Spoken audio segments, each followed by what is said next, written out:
the power of prayer.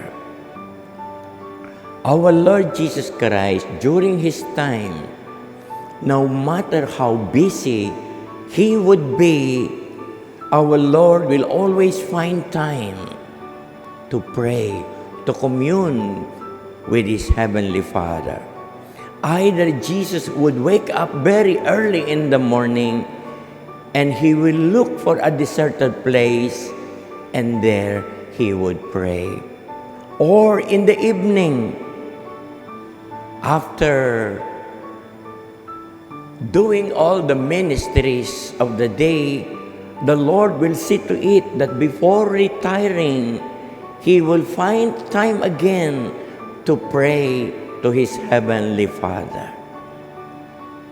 Ito po ang unang sinasabi sa atin ng Panginoon, ang isang bagay na kailangan natin sa taong ito, ang pagdadasal.